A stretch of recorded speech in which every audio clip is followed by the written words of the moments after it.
결백하기 때문에 무죄가 나올 때까지 끝까지 싸울 거고요. 양측은 합의점을 찾지 못한 채 팽팽히 맞서고 있습니다. 나에게 폭언을 하며 뺨과 머리를 쳤습니다. 남편 류시원은 의처증 증세가 있었고 그래서 나를 감시하기 위해 GPS를 부착한 것입니다. 아내는 내 휴대전화에 있는 친한 동료들과의 투샷 사진을 보고 그 모든 여자와 외도를 했다고 생각했습니다. 아내는 나 몰래 내가 통화하거나 대화하는 내용을 100여 차례나 녹음해왔습니다. 두 사람의 엇갈린 주장이 펼쳐진 가운데 검찰은 류시원 씨가 아내를 폭행하고 협박한 혐의와 아내가 사용하는 차량의 위치 추적 프로그램을 설치해 상당 기간 동안 수집해온 혐의로 징역 8호를 구형했습니다. 그리고 바로 어제 오후 공판이 열렸는데요. 피고인으로 류시원 씨의 이름을 확인할 수가 있었습니다. 네, 자 이날 법원에 류시원 씨가 출석하자 많은 취재진이 몰렸습니다.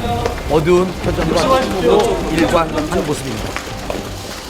류시원 씨에 대한 선고 공판이었는데요. 그 위치 정보 수집이랑 협박 그리고 부인 조 씨에 대한 폭행 혐의에 대해서 그 혐의를 선고하는 그런 공판이었습니다.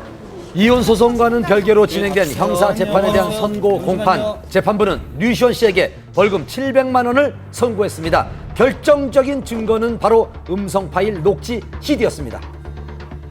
제출된 녹음 증거에 살과 살이 부딪히는 소리 등이 들리는 것으로 볼 때 상당히 약한 강도라도 부인을 폭행한 점이 인정된다. 아내를 협박한 혐의에 대해서는 부인 차량에 몰래 GPS를 부착했을 뿐 아니라 사람을 고용해 행적을 감시할 수도 있다는 취지의 발언을 한 점도 인정된다. 비록 부부 사이에 말다툼 끝에 나온 발언이라고 하더라도 피해자에게 공포심을 느끼게 하기에 충분하다. 위치 정보 수집에 대해서는 남편이라고 하더라도 부인 차량의 위치 추적 장치를 불가피하고 긴급하게 설치해야 한다고 보기에는 어렵다. 이에 류시원 씨의 혐의를 인정하고 벌금형을 선고했습니다.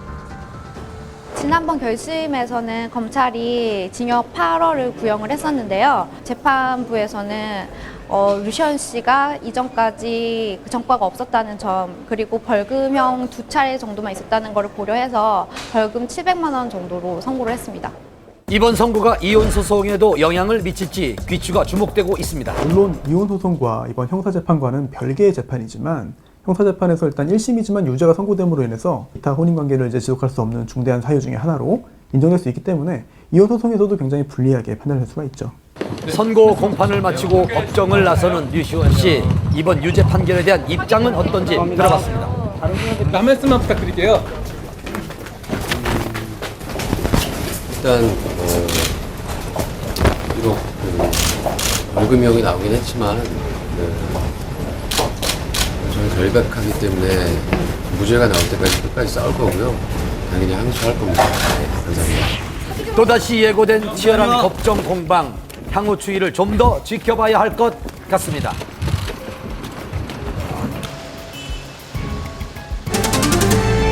배우 정운택 씨가 지난 새벽 침을 뱉고 고성이 오가는 폭행 시비가 붙으며 무면허 운전도 적발됐습니다. 배우 정운택 씨가 불구속 입건됐습니다. 영화 친구와 두사부일체를 통해 개성 강한 연기로 활약했던 정운택.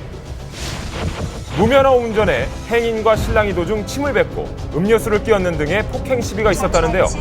어떻게 된 사건인지 담당 형사의 이야기를 직접 들어봤습니다. 9월 3일날 00시 40분경에 발생된 건데요. 문화횡단하는 그 행인들하고 시비가 붙어가지고 이곳이 시비가 일어났던 현장인데요. 신호 대기 중이던 정운택 씨 일행이 적신호에 횡단보도를 건너려던 취객을 제지하는 과정에서 언쟁이 시작됐다고 합니다. 정운택 씨가 어떤 폭행을 한 건 없고 그 행인 두 분하고 동승했던 여자친구분하고 좀 언쟁이 있어서 그 사람들 간에 이제 음료수 뿌린 건 좀 있어요. 침을 뱉었다고도 하고요.